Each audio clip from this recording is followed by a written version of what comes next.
good howdy to you. That's right. Welcome to WCS America. We could almost be in Los Angeles.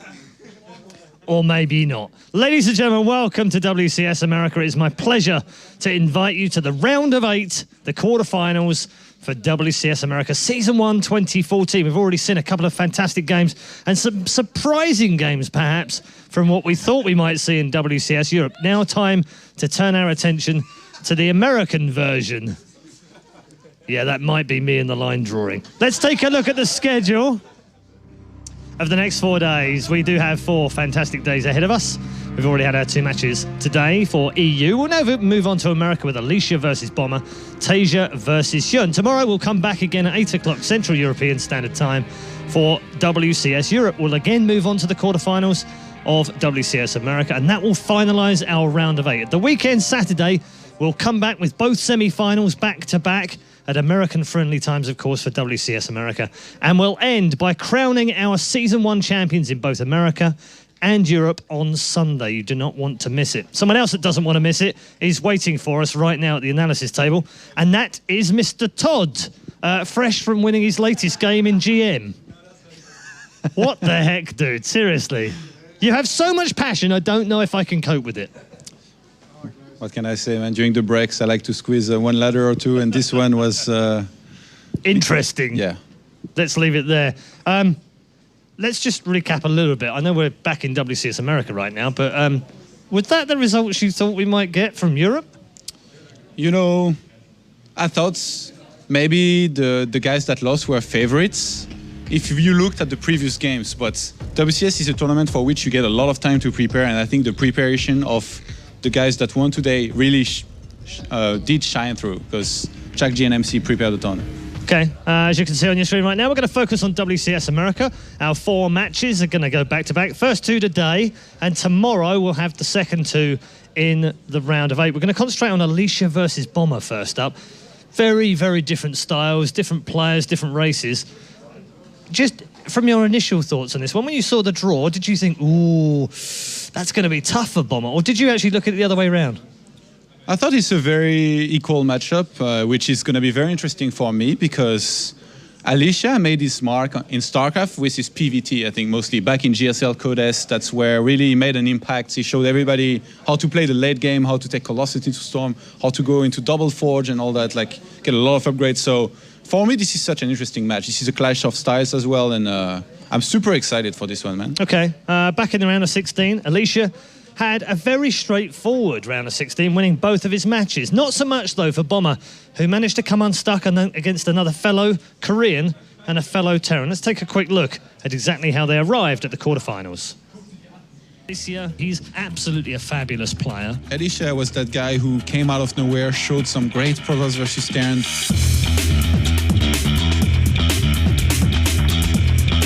And now he's getting pushed back. There's the force fields. The third Colossus rolls up. And, you know, he's just going to kill everything here. There's barely a unit left for Neve. Army supply dwindling. GG. Our upper bracket finals, Alicia versus Revival. This is a tough match. They have all this power and nothing they can do with it. They're the force fields on the ramp. The rest of the drones will come down and fight. But 3 Immortals with this many Stalkers Zerg die in front of him. A few more Lings come out in desperation, but that is it. GG. Alicia takes the 2-1. Bomber, I would say, is the favorite here. Quite positioned to cover it. Bomber, though, he just charges right down that ramp. The whole army was inside of the main base, and these are the probe kills we were talking about before. GG, Bomber. Bomber is a guy who's very good at pulling SCVs, and if you're a generic Protoss that likes to play Standard and play Colossus, you're going to be in trouble against his style. And there's just too much for Bomber left. He's almost doubling his opponent's army supply now, and Crank actually dances the Immortals and taps out. GG, Bomber. So there you go. That was their road to the quarterfinals. And Alicia, Bomber, they're almost ready to go. But let's just break down a little bit between the 2 players. Starting with Alicia, we saw he had a straightforward round of 16. He actually had a straightforward round of 32, 2-0, 2-0. But really, when you look at it, his best days are behind him, aren't they? I mean, second 3 times in 2012, still without a major. Is he improving? Is he going backwards? How do you feel about him? I don't think we can say his best days are behind him. I think he could have a bright future here. He still has a lot of good things to show, and he had some very impressive games in his tournament. Against Nib, it looked like he wasn't even trying. It just killed him straight away. And he won against Revival, who's doing very well these days. That was some very, very impressive wins. The Protoss in me is telling you that I don't think we can say his best days are behind him. I think he has a lot of good things to show. Okay, he's one of the 2 oldest players in the tournament left in WCS America. The other one is the man he faces, Bomber, who we were often saying last year at times, his best days are behind him. He's won the GSL 2-3 years before, hasn't won anything since, hasn't really shown us what he can do, and then suddenly, boom, WCS Season 2, global champion. And since then, seems to be a much tougher opponent. Yeah, you know, Bomber has its up and down, and sometimes he does very well. You know, the Bomber Law is pretty hard to fight. I was very impressed with him at BlizzCon. You know, he beat Sulky, which, to be honest, doesn't get any better than that as far as TVC goes. But now against Protoss, he has his own 3-rack style, which he was the first to use a lot. He's up against somebody who's aware of that, but who seems not to be too happy right now with his Protoss versus Terran, because I talked with him a little bit. So that's going to make it interesting as far as what Alicia chooses to do here against somebody like Bomber. What do you make of the fact that Bomber said going into this quarterfinal before the draw that he wanted to play a Protoss? I'm not sure. It could be that he has some new things to show. Earlier, when he played against Crank, he had a decent performance, but not the best style. Like, he died to an all-in here and there, but I don't know. He looked okay. I think maybe he has other builds in store that he wants to show and that he feels confident with, and I guess we're going to find out in a moment. Yeah, Ligulac has him as top 6 in the world right now for TVP. How much stock do you put on that? You know, I'm having a really hard time with all these stats. Like, I don't want to say like they don't mean anything, but I feel like current form is more important than matchup and stats, unless somebody is like either super good or super bad in a matchup. So I don't want to pay too much attention to that.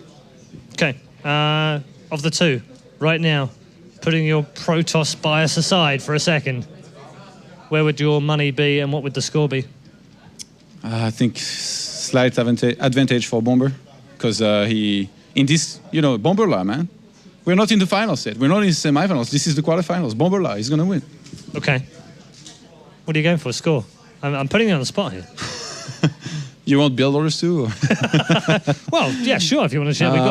We've got time. I think a 3-2 here is very likely. So you think this is going to be close? Yeah. I mean, a lot of people have said this is not going to be close. This is going to be a stomp. Bomber's going to ruin him.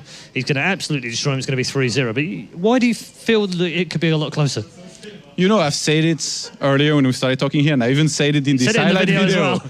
Alicia is this guy who first made his mark in StarCraft with his PVT, and he showed very, very solid play from the start. And I think even if right now it's not his best matchup and he doesn't seem very fond of it, he always has this one thing that he understands how to play versus Terran, and I think that's why he's going to give you a really good fight against Bomber. All right. Thank you very much, Todd. We'll hear from Todd at the end of the game. He'll be wrapping up the analysis. We'll also catch up with the players, or at least the winner, at the end of this one. It is the battle of the old guys, both the 26-year-olds in action here in WCS America for a place in the semi-final. Don't forget, one of these played in Korea last year and had a fantastic season. The other man is looking for some redemption. Let's find out whether it's Alicia or Bomber with your commentary team, Rotterdam and Nathanius. Thank you very much, Paul, and thank you very much, Todd. We are also very excited for this matchup. It's going to be the first series of the quarterfinals here of WCS America 2014. Nate, TVP, it doesn't get much better for us, does it? No, it doesn't, especially with you know, the fan favorites Bomber and then later Tasia. This night of WCS America games couldn't really be better. Yep, there's obviously quite a history between these two guys. They've been around for a long time. Paul said, like, the older players, well, if 26-year-old is old, well, what does that make us? Well, I mean, I guess you're still very young, but the rest of us, we're getting older and older. It's been a fun ride. It's been a good ride for Bomber. We went over this a few times already, but I'm sure that we have a lot of people watching WCS America for the first time. Bomber switched, not after a poor performance in Korea last year, because often a lot of people are like, you know, WCS Korea is getting really hard. I'm going to switch to a different region. No, Bomber actually had a fantastic 2013 with a top 4 and a top 8 finish. Just the season 3 in Korea didn't go that well. It's awesome to see him here. He had only one shot at getting this far in this tournament, and now he's here. Nate, let's keep a close eye on the map veto process as well. Yeah, it's a best of 5, so not quite as many maps to take out. But of course, 2 of the most popular removals, Daedalus Point and Altair Zeme Stronghold, still managed to well, not be preferred by either of these players. Small fact for you guys, you might already know it or you might expect it, but those two are the most veto maps within WCS America, which is actually a little different in Europe, because in Europe a lot of people enjoy vetoing Yonsu, but the Americans pretty much always get rid of Daedalus and Altazine when they play best of 3, and apparently when they play best of 5, when they only have one map veto, that fact is still intact. Yeah, it's kind of interesting to look at the way that some of these longer games especially play out. But with the heavy Terran representation, you know, that Daedalus point map is pretty good for Blinks. I think actually we didn't see which player vetoed which of those maps, but nobody really plays on them anyway, since you would avoid Daedalus point as a Protoss against Zerg. But Habitation Station, Heavy Rain, Polar Night, this is, you know, these are some of our more interesting maps. Habitation Station, we saw some good play from Bomber on, and it was actually one of the maps that he dropped to Crank in the round of 16. And Heavy Rain, of course, we know is a good aggressive map for Protoss players. These are also maps that play out very differently. Habitation Station is no Heavy Rain, despite Habitation Station not being known as a Blink map, as you mentioned as well. Yeah. In the round of 16, Crank did pull off a Blink Stark all-in, but it was a one base and it completely caught him off guard. If that would have hit 10 seconds later, or if that would have somehow been expected, it's pretty hard to make it work. What can we expect from Bomber? Looking a little bit more at the players, I think we're going to see a very versatile Bomber over here. It's not going to be like, Bomber has his go-to build in TVP, for instance, like a player like Polt often has, and he's going to roll with it. You're going to see many different openings from Bomber, and I'm almost expecting the same from this man over here. Yeah, Alicia, you know, in his games versus Neeb earlier on in the round of 16, we saw some very aggressive attacks, actually going for pretty much the same style of a two-base Colossus push, and this is something that gets pushed by the metagame of the Widow Mines being good against Zealot Archon-based openers. And here we have Bomber, who, you know, he's kind of, as you said, very versatile. We saw him bring out something like a 17 gas, fast stim, but still with a quick Widow Mine drop. Basically stuff that you would never see anybody else do. Bomber's willing to do it. It's like both those things are normally scary on their own. It's like the Widow Mine drops, you want to make sure you see that coming, or a fast stim, you want to make sure you see that coming as well. When they both are happening in the same game, that can be very tricky for a Protoss to deal with. But of course, there is a weakness within that build as well, and that's something that Crank was able to capitalize on it. As Paul mentioned, Alicia had a fantastic run so far throughout WCS America Season 1, as he is 8-1 in maps, 4-0 in best of 3s. For Bomber, the road was a little more rocky, as he is 8-5 in maps and 4-2 in best of 3s. Nevertheless, I'm gonna go with Letot over here. Those statistics, they're all nice. They might speak slightly in favor of Crank, but in this best of 5, anything could happen. Yeah, I find myself hard-pressed to disagree. Bomber, definitely, you know, both of these players having a lot of experience with these matchups. It's hard to root against Bomber, especially with my Terran roots. No one roots against Bomber. No. Well, unless you're a big fan of that beautiful keyboard from Alicia. That is a very colorful keyboard for a very colorful player. I have some history with Alicia as well. I was there when he finished second in NHL Season 3 back then in Canada. Is he going to be able to make his deepest WCS run so far? He made it to the round of 8 before. That is almost a year ago. Back then in New York. Will he be able to do it again? Well, if he does, he's going to have to defeat this man in the left top side of the map. yeah, we have started our game on Habitation Station. The red Terran player in the top left, sponsored by Red Bull. It is Bomber. Had a good showing, as you said. Had some rocky starts with some of the maps. But his opponent, who has displayed an uncanny skill in this matchup against Terran, the blue Protoss player from Axiom, it is Alicia, already doing something that I think we can both agree is rather unorthodox. Yes, it is, Nathan. I have a lot of Protoss build orders, but not a whole lot of them include an 11 simulator. This almost makes you feel that he wants to get gas as soon as possible for something funky. It could be a proxy Stargate. It could also be something different, maybe a very quick stock with a Militia Core to run across the map.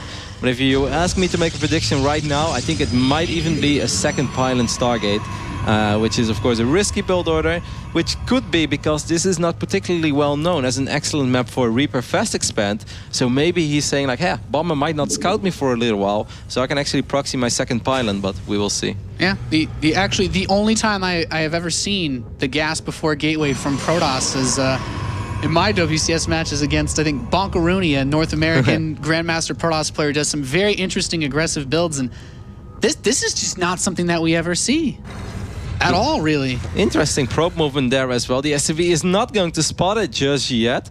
But Alicia might still proxy his target, and then it's going to be his third pylon, because he already has 2 pylons in his main. We're just about to find out. We're excited as you are. It's good for Bomber that he is scouting, as it's going to be a no-gas, fast-expand opening over here for Bomber. And I like this opening, Nate. It's an old-school opening. I think this was the go-to build for in Wings of Liberty for Terran for more than a year, especially in the last year of Wings. This is just how you open in TVP, and it's pretty solid. You won't get the great scout of the Reaper, but it's a great economic opening. And you're safe against the majority of the crazy builds that Protoss can throw at you. Yeah, so obviously the weirdest part of this build is Alicia gets enough gas to go for a fast Stargate, which it looks like he wants to proxy, but Bomber only sees one assimilator. Bomber doesn't necessarily, unless you click on that gas and you think to yourself, well, this is way more gas than a Protoss should normally have at this time in this game. You could go without realizing it at all. And the second gas looks very standard, but that Stargate is on the way, and the Zealot picks off that SCV, so he can't check that gold base again. Great Zealot movement over there. If that Zealot is just an attack move, he is not going to kill that SCV. But that was a little bit of Warcraft 3 cuteness over there, blocking the path of that unit, so he get an additional hit off. And if I was Bomber right now, I would not be expecting this. StarCraft 2, especially when you want to do something funky, crazy, slightly cheesy, it's all about selling a story. So far, Alicia sold me on it. Like, there's no way I would expect a very quick Oracle behind this. Absolutely no way. Yeah, this is going to be very interesting to see how Bomber reacts. He has the bunker on the way. That first Oracle is coming in, though. And Bomber right now has a total of 4 Marines. You need about 6 to fight head-to-head. And with his 2 barracks set up, he does have enough in just a few seconds' time to deal with it. But it's the Zealot and the Stalker up front that make Bomber, that puts him in a very compromising position. If he brings all the Marines up into the main base, he can lose SCVs in the natural. And then, of course, staying split, if he has to bring if he brings his Marines down here, that Oracle can go straight into the main base. And, well, it's going there. That is exactly what is happening. So this is a little bit of a sacrifice for Alicia, but if he takes down 7, 8, 9 SCVs in the process, this is completely worth it. And look at that Oracle going to town, already picking up 4, 5, 6 kills in the blink of an eye. Yeah, and that's just so good because he also delays the factory. He's preventing any gas from being mined. And, just moving all those SCVs down there, it takes forever to get to that natural and start mining this early in the game. It's going to be very hard for Bomber to secure his main for a while. If I was him, I would just say, like, you know what, I'm going to try to stabilize on one build, on one base. This is bad for me. But if you keep splitting yourself up, the second Oracle is not perfectly... putting a command over there, it's actually going to fall. That's a little bit sloppy by Alicia, because if that Oracle count would have kept climbing, which is obviously, if we take a look at the production tab, his plan, because with 3 Oracles, he could have killed a ridiculous amount of SCVs. Yet, now it's going to be a little more tricky for him to succeed in doing so, also because one Widowmine is on the way, but he did drop that Nexus at the gold base, which is an interesting follow-up. It's, I look at this game, and with this gold base Nexus being built, this third Oracle actually comes in, and it's going to continue to put pressure on this main base. But Warp Gate very late, but Bomber hasn't even started stim yet. He doesn't have enough gas. He's just building 2 Widow Mines just to barely stay alive, and a Void Ray on the way. Oh my god! I mean, are we going to see an Arthur level follow-up? This Oracle killing more SCVs in the natural, just maybe something like 7 gateways at this point. Like, can you just kill him? A ridiculous amount of SCVs went down. I think with a couple of Void Rays as follow-up, he will be able to kill him. Even though the Widow Mines could be a little tricky, he has to make sure he doesn't lose more Oracles. Well, there goes one more. Okay, this is quite nice for Bomber. Now he knows there's just a single Oracle remaining. I cannot imagine that Alicia wants to lose his Oracle, because that's the only detection that he has right now, and will probably have for a long time. So he wants to keep it alive for Envision. I think if Alicia wouldn't have lost that second Oracle so carelessly against those 4 or 5 Marines, he would have been in a dream position. Right now it's still pretty damn good, but I do think there's perhaps a little bit of wiggle room for Bomber to make something happen eventually. Yeah, it's just so difficult looking at this because the Mothership Core is out on the map. He has enough energy for a Photon Overcharge. A small bio poke at this point in the game without anything like Stim or Medivacs would be very difficult to make work. More gateways are being added on. I think we have a total of 3 on the map, 3 more on the way. Warp Gate has just finished. Bomber sees no Nexus at the natural, immediately going to the gold, and I think this is pretty much, if you're a Terran player, this is your worst nightmare. He throws down a couple of additional bunkers. He is going to see these units being wiped in defensively. I hope he won't think that this means that he's out of the woods for a while, because the opposite is true a lot. Oh, actually, well, he thinks he is out of the woods, but no. He even can salvage one of his bunkers. This could be very bad for Bomber. Yeah, this feels like a bit too bold of him to step out. He's like, you know what? Actually, I'm gonna go back. Let's rebuild that bunker. I think Alicia saw that, right? He saw that Widowmine burrow. And I mean, even now he's able to see it. He's probably going to use Envision, will let a Stalker chip away at it. And the moment that Withermine is down, this is going to be very tough for Bomber. Even with 3 or 4 bunkers, this would have been hard. But with just 2 bunkers, I am very worried for him. Yeah, third bunker starts now, but that will not be done in time for this attack if Alicia moves in with the next few moments. Even has not only those Void Rays, of course, those will destroy the bunkers so fast, but even keeping these Mothership Core, he can time warp and keep SCVs from repairing, and he's just going to go up this ramp now. There's the first time warp. Immediately, prismatic alignment used on the bunkers to destroy them. Force fields away the workers from the second bunker. Let's pick that off. No trouble at all. GG and Alicia with some very aggressive, very unorthodox is the only way I can really put it. Opening gets a quick 1-0. It's a strategy we have seen many times, but we have said this so many times as well throughout the history of StarCraft 2. If you want to hide something from your opponent, it's all about selling a story. It's about giving him the idea that there is nothing to worry about, or giving him the idea that there is something else to worry about. This is a build that Bomber, if he would have scouted just a double gas, would have been much more aware of than it was right now. He sees a Stalker, he sees a Zealot. He's like, I don't think it's going to be an Oracle in the near future. Definitely not 2 or 3 Oracles. Cool build by Alicia. Awesome. Something that could work on Habitation. On any other map, this would already be a little harder because he wouldn't be able to fall back on the gold base. But he did it well. I also love the run by with the Zealot and the Stalker. Pulled the Marines from the main. Made sure that that first Oracle could deal an insane amount of damage. And I'm sure you can attest to this as a Terran player. It's so frustrating once that factory is on like 55 out of 60 seconds and you just can't complete it because there are oracles hovering around your main base. Very well done by Alicia. He had a plan, he executed it, and he won. Yeah, and this is, I think, something that that Todd mentioned in the pre-game analysis. Looking at Alicia, has a very good grasp on this matchup and how to abuse a player like Bomber. Even if Bomber plays completely standard, which, I mean, for the most part, looked like he was doing that last game with a 1 barracks expand, Alicia knew just exactly how to punish him. And I feel like those are the types of plays that you need to beat someone like Bomber, especially at this high level of competition.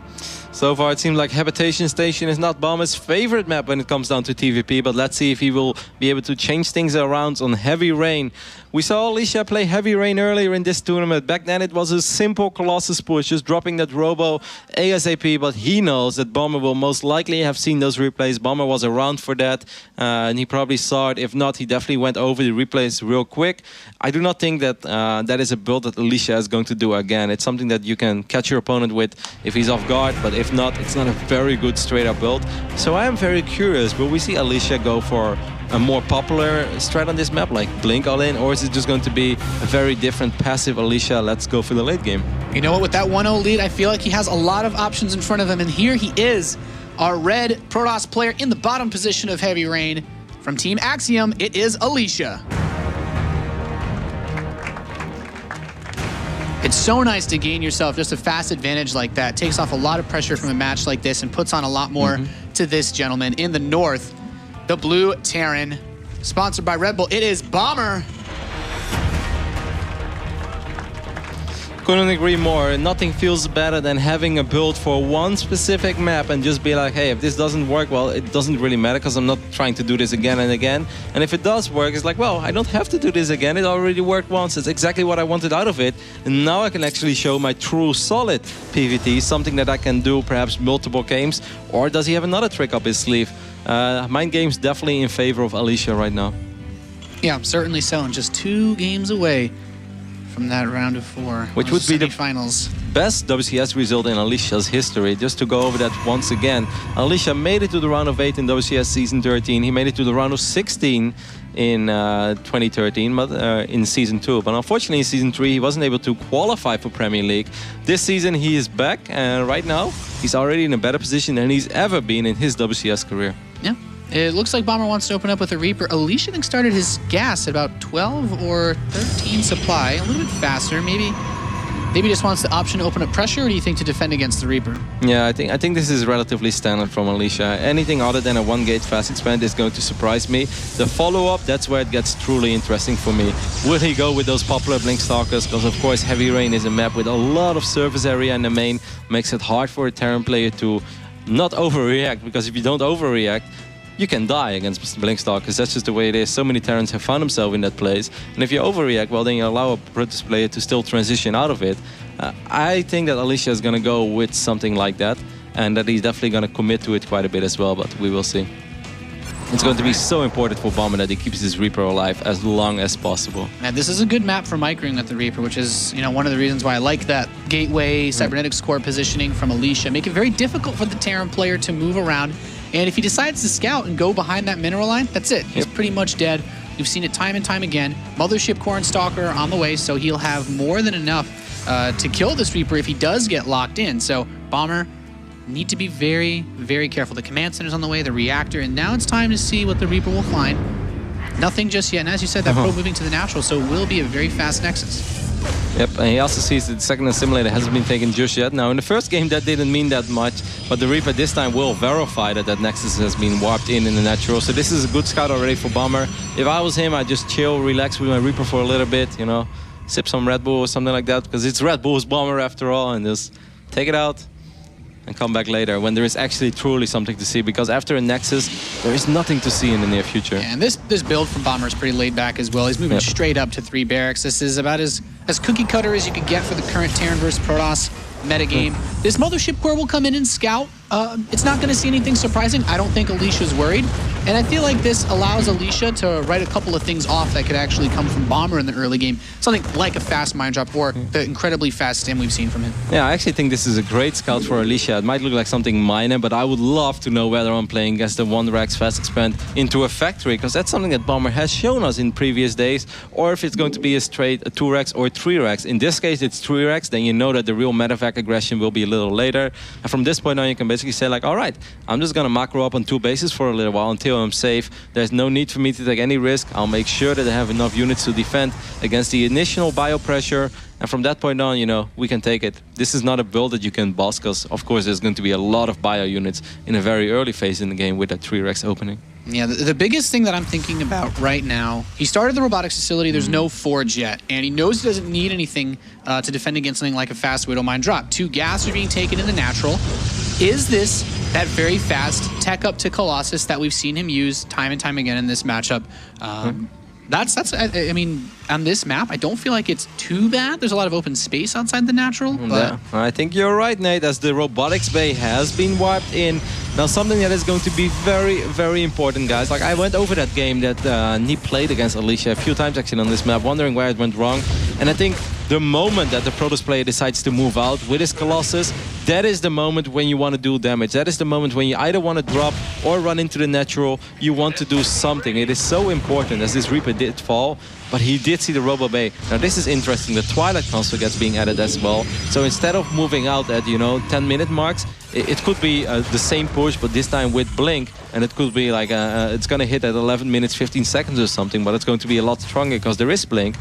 But Alicia has to do neither of those things. He can also just macro up. This is not the worst build in the world to macro up. The only bad thing about it is that your upgrades are going to be relatively late. Yeah, and it's not like he has to worry about that as much anyway. Bomber doesn't even have an engineering bay to gain any type of upgrade advantage with. So the first Colossus is on the way. And Bomber's actually moving out with a reasonable amount of bio units. Do you think maybe right before the Colossus, he has a Mothership Core, so he shouldn't be able to do too much damage, I don't think. I don't think he wants to commit to this. I think it would be very risky. I mean, he did open double Tech Lab, and as you can see at the production tab, Combat Shield and Tech Lab pretty much line up. So this gives you the idea that Bomber does want to make something happen. It's going to be very hard. It's going to be risky. I love the positioning of these Stalkers as long as he moves them. Alicia, is he going to move them? Yes, he will.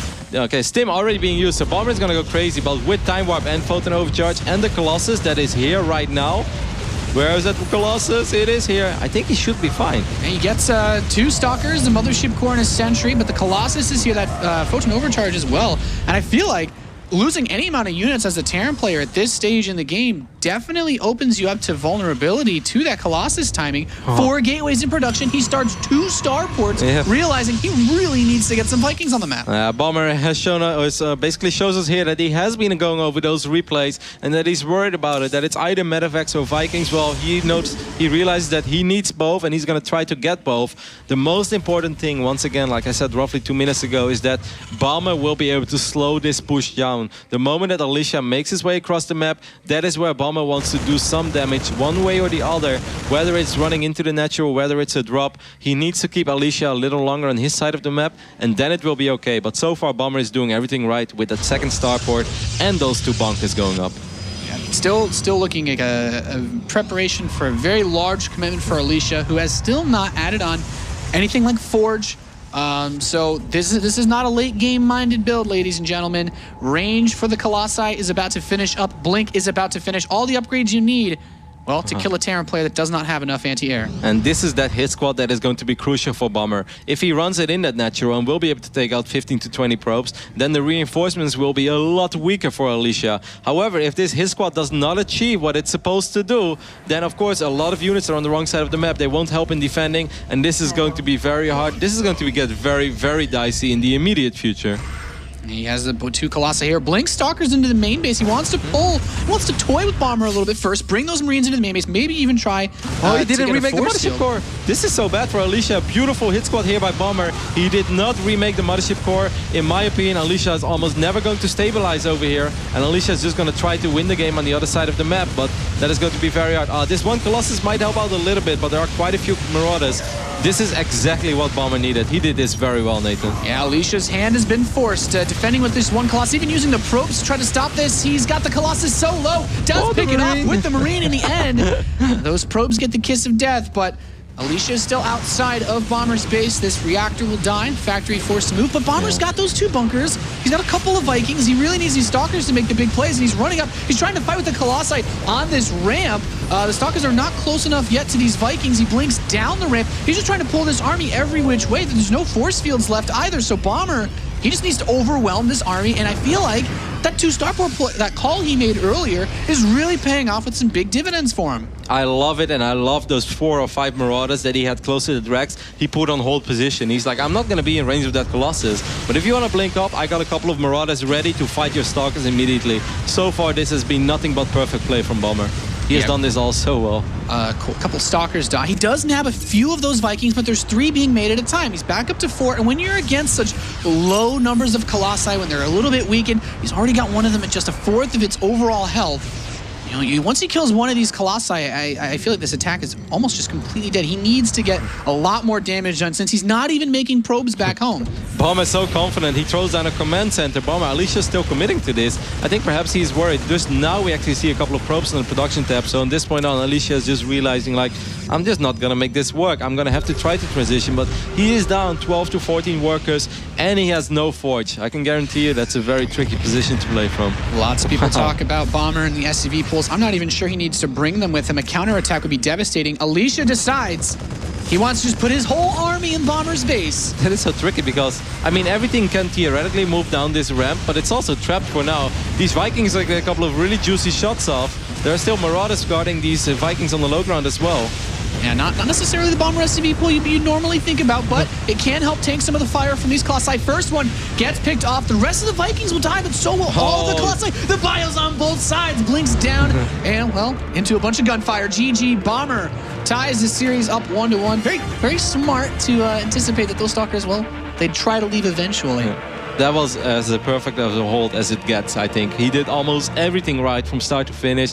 He was really patient with that key hit squad on the south side of the map. If that hit squad doesn't do damage, then I don't know how this game is going to go. It's going to be a lot tougher for him to hold. What I also wonder is, how much would a difference would it have made if Alicia would have remade that Mothership Core, or if he never lost it in the first place against that initial poke? Like, we had our thoughts about that poke. Was it worth it? Was it not? Because he obviously lost quite a few bio units.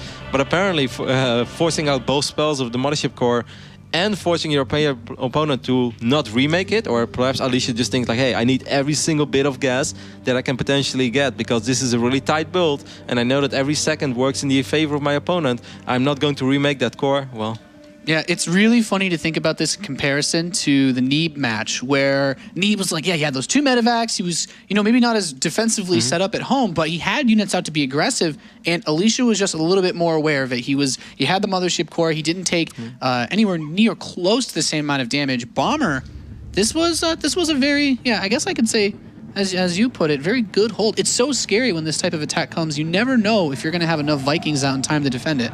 Yep, I love the double starport immediately as well. I feel that he had an excellent read on it, and he also never second-guessed himself. He threw down that second starport, he threw down those bunkers, and he had that hit squad ready on the south side. So you could say that he was almost blind countering after just that initial scout with the Reaper. What would have happened if all those units... I mean, he did see that army on the north side of the map, but imagine he would somehow lose that army in the left bottom, and there's actually a double forge play from Protoss. Yeah. Of course, it was unlikely, but it was theoretically possible, because it's not like Bomber used a whole lot of scans. He just scouted with the Reaper and he said, I'm pretty damn sure that this is what is going to happen, and I'm going to do everything that is good against that build, and he did it.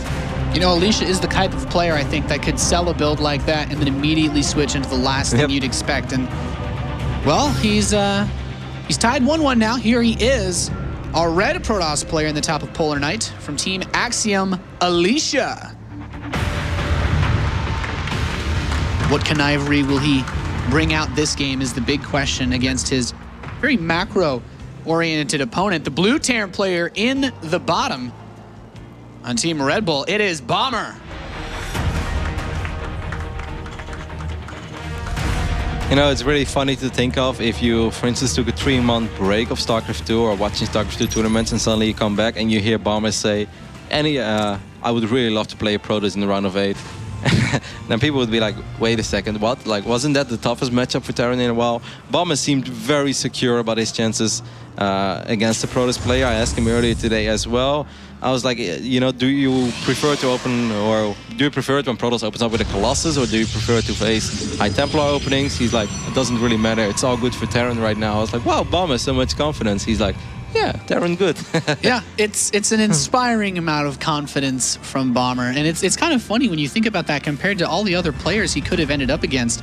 Even in just the last match prior to this, Ret talking about some difficulties and confusion in the Terran versus Zerg matchup, but Bomber has Terran versus Protoss pretty well figured out, and even in the games that he's lost, he seems pretty sure of where he wants to go with his build orders. So another gasless opening it again. Could this be that one barracks fast expand again, or are we going to see another late gas? I find Polar Knight a very tricky map to play from the Protoss point of view. I think this is the type of map where if you have done absolutely no economic damage to a Terran, or if you didn't open up in any funky way, it can be pretty hard to survive that mid to mid-late phase in this game, especially against someone like Bomber, who just has unreal multitasking and is fantastic with drops while macroing behind this. As of course there's a lot of airspace around the base, and that's something that doesn't really come into play that much anymore in TVP, because these days it's more about the Protoss being aggressive against the Terran.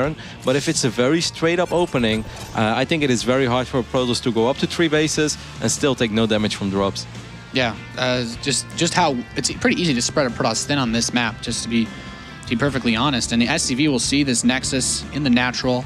Not too much to worry about. The first Marine rallied out for Bombers, a little moving out a bit bravely there. We had Christopher Columbus just to keep the spirit of WCS America going on, running around over here. He tried to find some new land.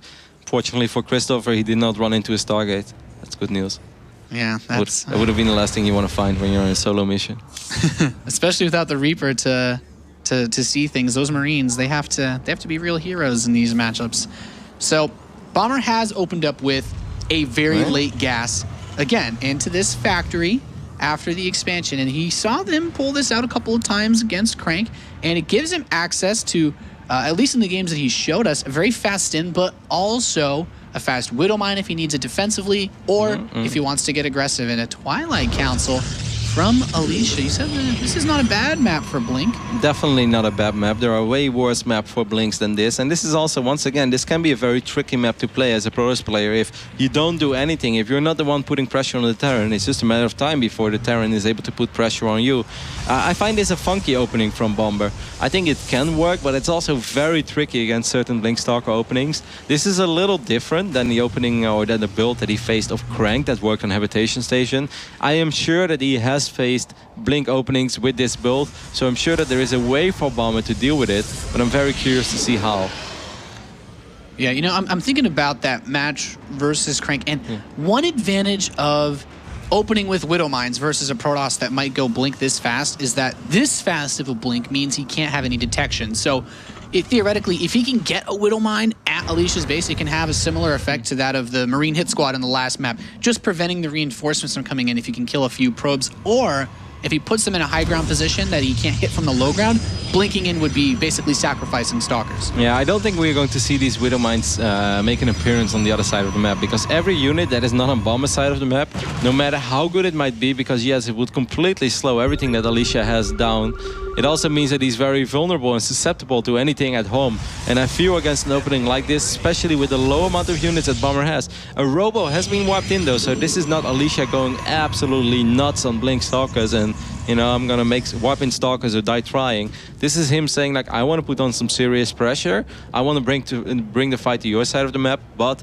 I want to make sure that I'm able to transition behind this and hopefully just create a nice advantage for myself. Yeah, he's just keeping those options open, which I feel pretty smart versus a player like Bomber. There's that medevac with the Widow Mine. So it will not be at home to defend. He did build a second one. He's gonna move it out front of this natural bunker, but he sees the Stalkers with this 3, and I think well, he doesn't see the 4th one, but there are quite a few waiting. He actually sends SCVs to repair it, and I think Bomber's realized, okay, maybe I need to just retreat. He's put a lot of his SCVs back into the main base. I think it's so funny how you thought aggressively and I thought defensively, and you can see that even Bomber was indecisive about what he want to do. He's like, hey, this is a pretty good idea, and he's like, no, wait, I actually need every single unit at home. So Bomber making a snap call right there. That Widow Mine, it would have been awesome, but if you take a look at the production tab, we also see that the Observer is more than halfway through, so perhaps that Widow Mine has more purpose at home right now than it has on the other side of the map. Alicia blinking behind the mineral lines, but there is a siege stack there in an excellent position. Not something that Alicia can blink on top to, with those bunkers providing it. So as nice as this aggression is from Alicia, Bomber should stabilize behind this. Yeah, I really like that he actually timed the blinks out even against the siege tank fire to do the maximum amount of damage possible. And Alicia gets 4 workers this game so far. Nothing crazy, but as a Terran player, when you have to open up with siege tanks like this, you use Widow Mines defensively, lose some workers. And we actually saw this very similar situation to this on Polar Night. Actually, I think it was Itasia's game. No, it was Bomber versus Crank. Yeah, okay, it was Bomber versus Crank on this map, and it basically ended up with a reverse super contain. That's the only way I can describe it, because you delay everything. You have to make these siege tanks worthwhile somehow. Yep, I definitely think that's a bigger victory. Even though he's losing 2 Stalkers over here, he did get 2 Widow Mines and a medevac. The economic damage that Alicia has done, it's awesome, but the victory of Stim being this late, of true medevac bio being that late and forcing out siege tank, it's unfortunate he loses another Stalker there in the process, but I think that's even a much bigger victory, because also, this is a very unorthodox game, and there is a chance that Alicia perhaps has slightly more experience in playing out the game like this than Bomber has. I like the 3 extra gates as well. He's also getting an armor upgrade, because I feel the moment that the army from Bomber makes its way across the map and the tanks are not sieged, it's a pretty susceptible army, and these Blink Stalkers should be absolutely fantastic. Yeah, this was a decent attempt at poking the front. I like that he has the Observer on top of the natural ramp so that he can see if there's an opening to go in once again. And he knows, you know, even if he can't attack, he knows, okay, but you got 2 siege tanks here, a lot of your bio, and you're adding on barracks. You can't really get aggressive, and this is why he keeps poking the front of Bomber's base. This is annoying as a Terran player, but, you know, Stim is going to finish. He's got +1 attack on the way. I'm a little bit more interested in what we have going on the other side of the field. Templar Archives, as well as Charge, +2 armor. Yeah, Alicia's getting ready to go into a true macro game past this. I find the Warp Prism very interesting in this phase in the game. Is it perhaps because he's worried about when Bomber decides to march across the map? Because if Bomber would do that and 4 Zealots would be wiped into his main, well, that makes it a lot harder for Bomber to continue his push, and of course gives way more time to Alicia. Time that he probably needs as well to get an Immortal count climbing, and Immortals are very well complemented together with a couple of High Templars and Storm. The Immortals are awesome against siege tanks, and of course Storm takes care of the bio. I think this is an excellent decision by Bomber to make a 3rd command center, just like I think the Warp Prism is a fantastic decision by Alicia. Both players are just making a lot of correct calls. Yeah, it's really scary if Bomber were to push across the map like that, because this Observer still knows, and he sees, oh, your siege tanks are leaving, and he's got a tail on that army. Here comes the Warp Prism. I think the best thing that this Warp Prism can do, Nate, is kill that command center. I seriously think that is the most important thing that he could potentially kill. Killing a bunch of SCVs would be awesome. If he could be able to force a cancel on that command set, I think that would be fantastic. Well, the Warp Prism is here. The Zealots get dropped into the mineral line. A few Marauders and Marines rally out and are able to actually stave off most of this attack. No additional Zealots warped in. That Warp Prism is going to leave. So Bomber's alive for now.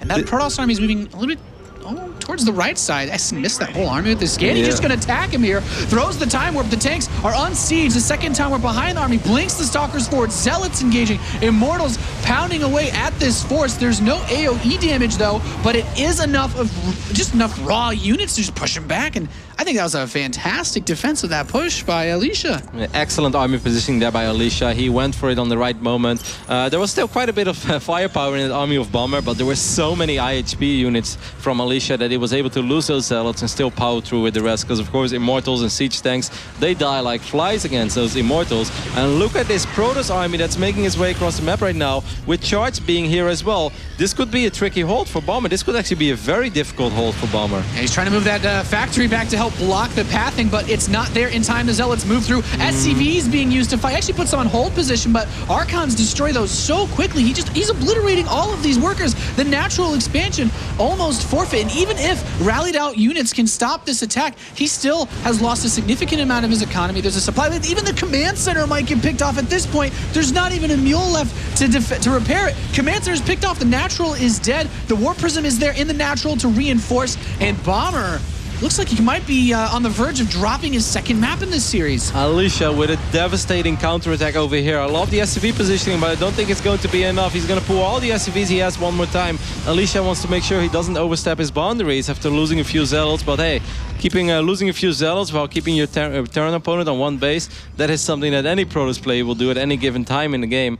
Storm is almost halfway done. Of course, Bomber does have that additional command center, but he lost so many SCVs, and Bomber realizes that he's going to have to do something special to even up this game somehow, some way. He's going to go for the Doom Drop of all Doom Drops. Yeah, there's a third base just starting, and I imagine if he drops outside that, he could shut it down relatively early. The medevacs are continuing to boost in that direction, but Alicia's Immortals should catch a glimpse of this. But there are 8 Blink Stalkers. Bomber has to be very careful over here. With 8 Blink Stalkers, a lot of these medevacs can get sniped in the immediate future, and that's exactly what happens. 2 of those 5 medevacs will fall. Yeah, that +2 making it really hard to pick these units off. The Immortal was straggling behind, but even that stays alive. Oh, Storm drops. And this is a great way to punish a Terran out on the map. The Beast trick. There's 1 Templar in there and 3 Zealots with that +2 armor. These SCVs won't do too much damage defending against that. There's the Storm. Now the Zealots come out. Alicia could warp in if you want to. Actually just picks the Zealots up. Just a little bit of a drive-by with that Warp Prism. 39 SCVs have fallen throughout this entire game, and I think Bomber realizes that he's in an almost impossible position. So Bomber is going to do what he did best once upon a time in this city when he won the WCS Season 2 Global Finals, and that is pull SCVs. This time, however, I have a hard time feeling that these SCVs are going to make the difference. He's fired up a train with not much coal in it. There, the Storms dropping all over this army, and Bomber taps out. GG, Alicia takes a 2-1 advantage. All the Bomber fans, all the people said Bomber had an advantage here in this matchup. Alicia has a lot of tricks up his sleeve. Yeah, fantastic fight there on the north side of the map near the natural from Alicia. That is truly what decided this game. He jumped on that opportunity immediately. Bomber threw down a scan and realized the moment he saw that army, he's like, I am overcommitting. I should not have done this. With a 3rd command center at home, I should not be losing all these units over here. He realized that he was forced to fight as well with only 2 medevacs. There was just no getting out of that fight with a time warp being dropped on top of his army. He was forced to take a fight. That wasn't going to end well for him. Hoped he was able to survive the counterattack of Alicia, but that attack was devastating, and Alicia takes a 2-1 lead over here in this best of 5 in WCS America quarterfinals. Yeah, that was, just thinking about that push that Bomber made towards Alicia's base. He scanned the natural, and I don't think he saw any of Alicia's army. It was funny because it was almost like Alicia wanted to go take the 3rd base with the way that it was positioned, but it also saved him from being spotted and just completely caught Bomber off guard. Didn't have time to siege, didn't have time to pre-split or pretty much do whatever he might have done to get a good grip on that natural expansion, much like in his game versus Craig. So Alicia has just, I don't know, everything seems to be going his way so far in this match. The winner of this series will face the winner of the next series, which is going to be the final series of the day here over from Cologne, Germany. I want to say Krefeld. I guess I've said that too many times. Which is going to be Teja versus Hyun. So that's going to be, I think, a really fun and cool TVZ series. Is Bomber going to be able to make the comeback over here in the WCS America quarterfinal, or will Alicia, perhaps surprisingly, make it into the semifinals of a WCS for the first time in his StarCraft 2 career? Bomber is on the ropes as we start our 4th map. It's 2-1. We can see Alicia here. He's done quite well for himself. Our two Koreans duking it out, and this is probably what I would have said be the only way that Alicia wins this. He's got to have some crazy builds, and they are working. And here he is, the man that is one map away from the semifinals here at the WCS America round of 8. The red Protoss player from Team Axiom, it is Alicia. Bringing out those very, very scary builds against our blue Terran player. Sponsored by Rebel, it is Bomber.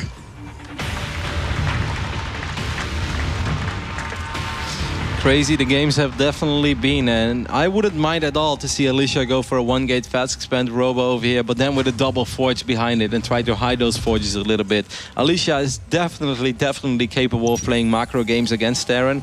After 3 crazy games with Bomber's tournament on the line, tournament live on the line, I think even an experienced player, because that is obviously what he is, like Bomber, will start shaking a little bit and might play it a little more safe, which could be the perfect scenario to be, you know, quite greedy as a Protoss and try to go for a massive upgrade advantage. And there is nothing wrong with a Colossus opening into a double forge and 2 base in the current meta in TVP.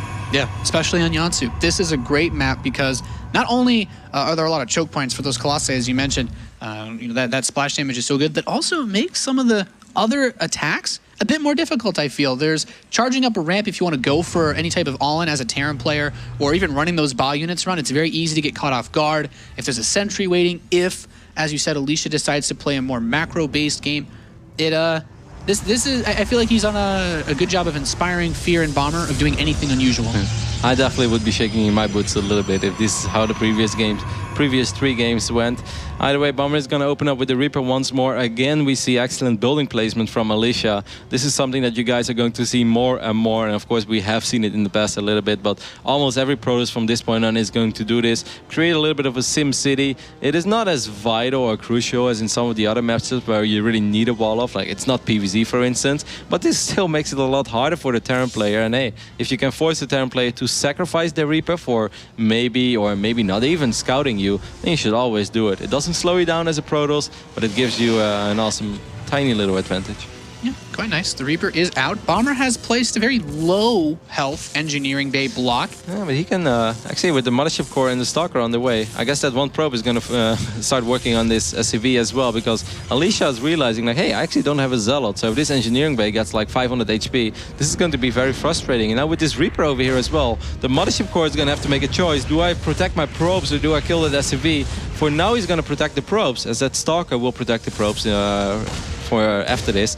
So still, this is very nice for Bomber. Now that engineering bay went up to, I guess, close to 500 HP, 631 even. Man, eBay is getting life so quickly. This is a great opening for a Bomber. I would be very happy with this if I play Terran. Yeah, this is definitely nice. That the Ninja Probe is just chilling inside of Bomber's base. And, you know, it's funny the way that Bomber did this engineering bay block, though, because he put it down and then immediately paused. He didn't want to build up the hit points early on. He wanted to make sure he knew what Alicia was doing first, because we've seen some crazy builds out of him, and Alicia's adding on 2 gateways. Imagine this Ninja Probe gets a pylon in Bomber's base. Bomber will show up. I'm imagining it right now. But I mean, if you're a Bomber right now, you're like, hey, if you just want to play this as a normal game, and if you just want to expand, you're slowed down very much. So it's very likely that you're going to do something crazy. Alicia also showed that second assimilator. Let's just take another look from Bomber's vision, guys, real quick, because this is awesome. That Reaper saw a second assimilator, but that second assimilator is non-existing. This is 4-gate. Well, actually, no, he did let it finish. Okay, sorry, I thought he cancelled it for a second, but still, there are 3 more gates.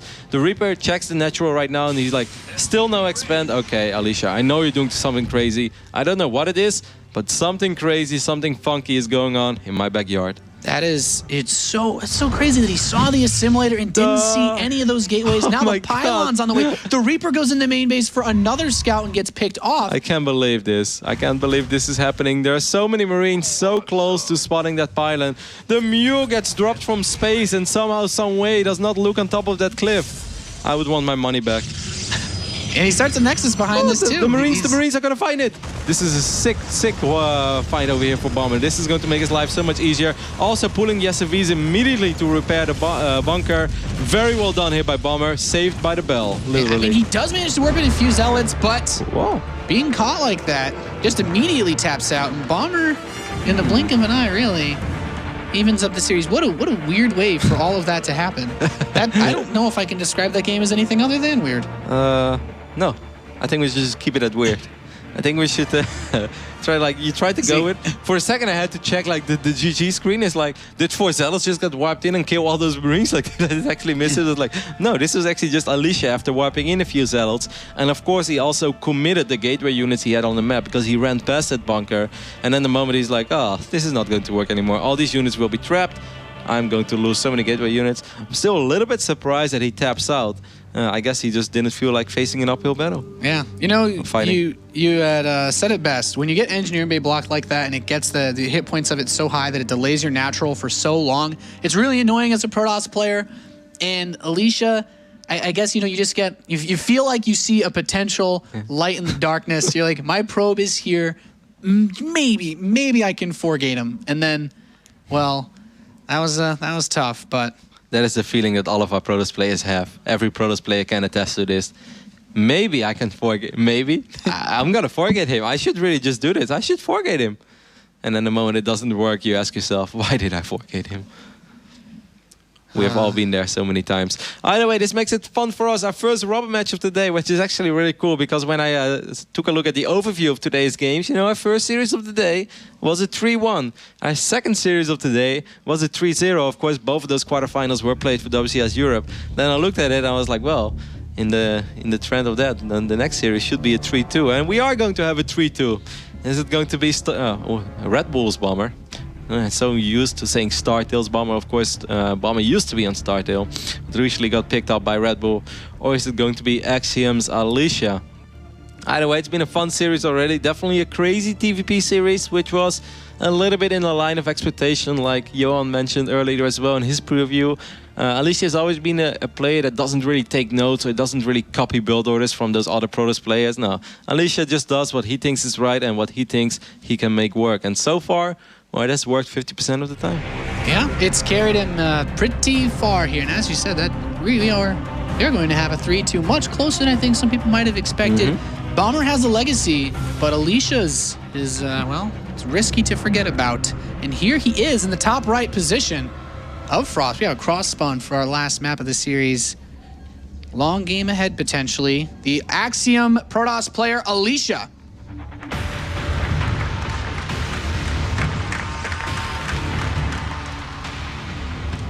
With his first real slip-up in that last game, I'd say, against this Terran opponent in the Southwest, the blue Terran from Red Bull, it is Bomber. I'm still going over that last game a little bit in my mind, and I wonder, even if Bomber wouldn't have found the pylon on the moment he did, the moment that Alicia wipes in 4 units, I'm pretty damn sure that those units were forced to reveal themselves because there was almost absolutely no space to stay hidden. There was very, very little fog of war left, and what was left was taken up by that pylon and the probe. So I think at best, he could wipe in 2 units and then the next 2 will be revealed. Would that have been enough against all those Marines and all the SCVs that will obviously be pulled immediately? I'm not even sure about it, Nate. Yeah, you know, it's weird to think about because in Wings of Liberty, for example, when people wouldn't be opening up with Reapers or getting fast reactors, as a Terran player, if you make an Engineering Bay block like that off of something like a 1 barracks fast expand, you might not have the Marines as quickly to get set up to defend against something like that type of 4-gate, as you'd mentioned. But with the reactor after the Reaper, he's able to get out so many units. I think because he had that bunker in the front, there's no way to really split Bomber's attention. He just had a few workers go repair, and yeah, he said he had like 10 or so Marines. I don't really think Alicia could have done much either way.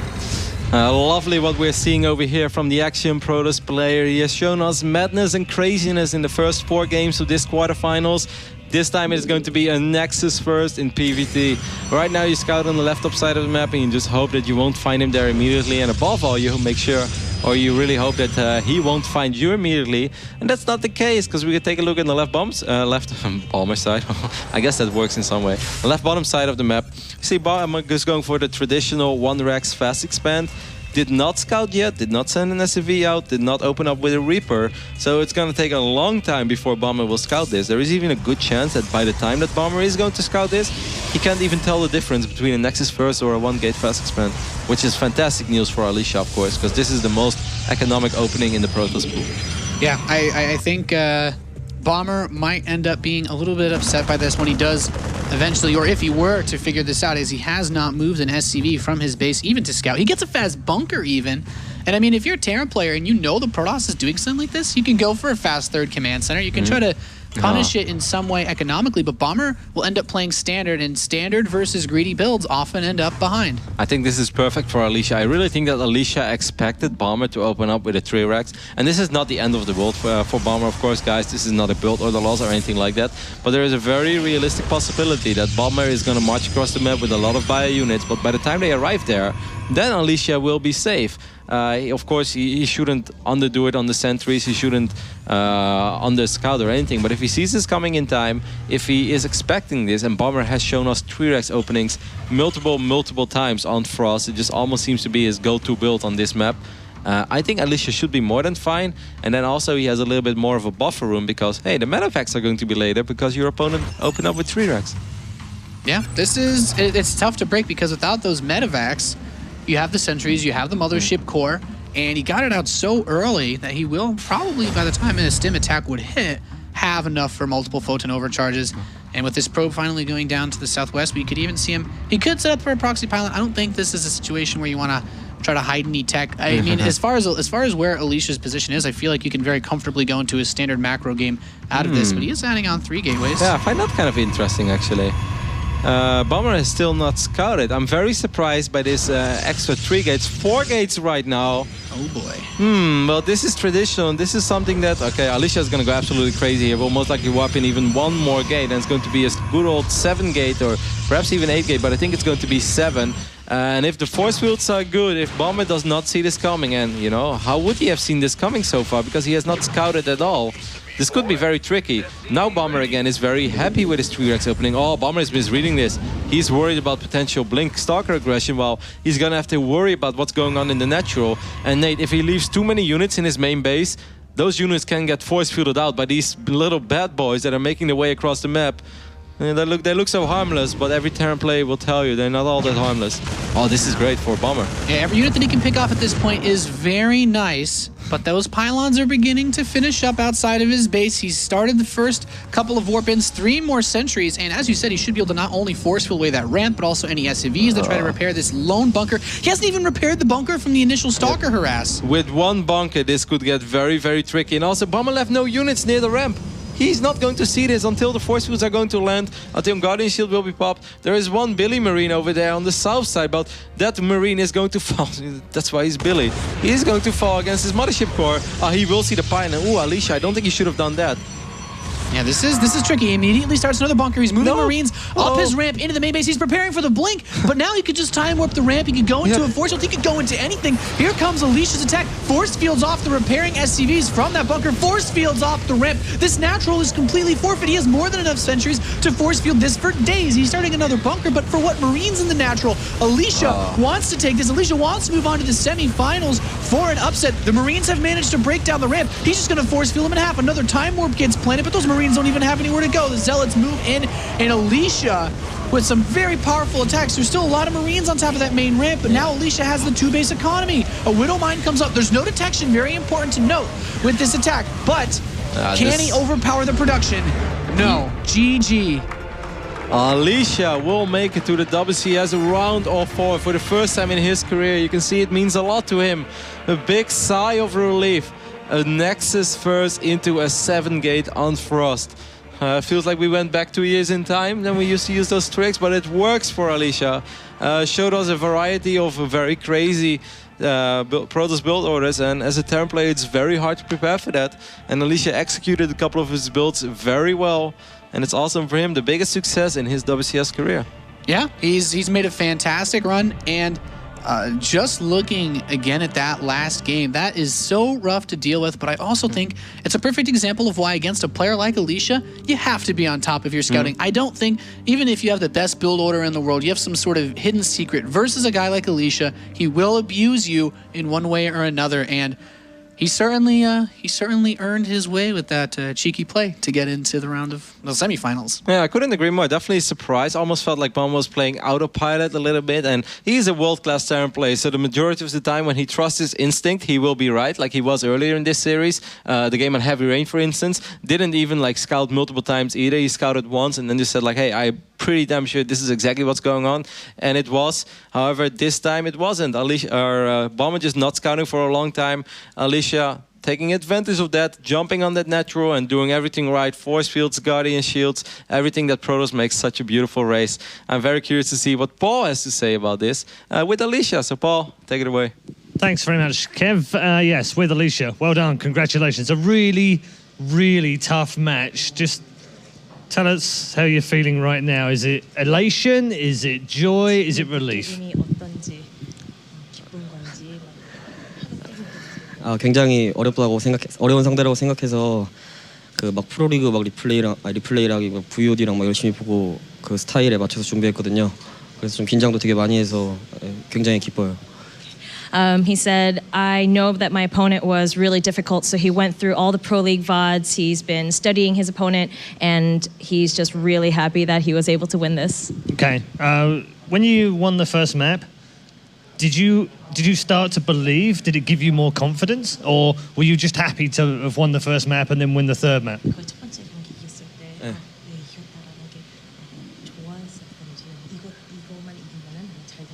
Habitation. 그 프로리그에서 그 뭐지 슈퍼 선수가 쓴 거 보고 이거 언젠가 한번 써먹어야겠다고 생각했는데 오늘 제가 비토를 먼저 했잖아요. 그래서 첫 맵 고르고 이거는 그래도 괜찮게 승률 나오겠지 해서 첫 판 이기면 승산이 있다고 생각했어요. 테란전이 제가 좀 많이 어려워서. He said Terran is the hardest opponent that he plays against, and he saw that Super had done this before, and so when he was able to veto out the maps that he didn't want first, then when this map came up, he was just like, okay, this is the build I'm going to have to do. Okay. At 2-2, when it's 2-2, how nervous are you at 2-2? 2대2 때 솔직히 그 프로스트 맵에서 그 재원이랑 하는 경기를 봤는데 사신을 좀 안 쓰시는 것 같아서 땡더블하고 이거 그 하면은 이길 수 있겠다. 사신만 아니면 확신. 그래도 2대2 때 그 마지막 사신 안 오는 거 보고 어느 정도 이겼다 생각했어요 그때는. Okay, when he was 2-2 and he saw that his opponent was not building any Reapers, he was just like, okay, I think I got this. I think I'll be all right, and he was able to pull through. Yeah, works out in the end for Alicia. What do you say to people like me who've said, maybe Alicia is done. Maybe Alicia he's 26. It was a long time ago since he won anything. What do you say to me? 어느 정도 인정하고요. 제 못하는 거. 굉장히 지금 제 실력에 높이 올라왔다고 생각하고 이왕 이렇게 올라온 거 더 높이 올라가 보고 싶어요. Okay, he said he agrees that he is over the hill, and he's acceptant of it, but he's actually really happy that he's made it this far. He feels that he's made it further than his skill level should allow him to, but since he's made it this far, he would like to continue on in this tournament. Well, congratulations and well done. We'll see you in the semi-final. He's a lovely guy. I love Alicia. It's fantastic to see him play so well. And obviously take down a very, very creditable bomber who crashes out in the quarterfinals in WCS America. Let's find out exactly how this man won in 5 maps. Thanks very much, Ro8. Congratulations to Alicia. Very tricky series, not quite the series I expected myself. A lot of mind games, a lot of transitions, and a lot of interesting moves from Alicia in particular. The second game I thought was very straightforward with Bomber scouting what he was up against, countering well. Yonsu is the game I thought I might show you guys. As a joke, just kidding, I'm not going to show you Yonsu because we all know what happened there.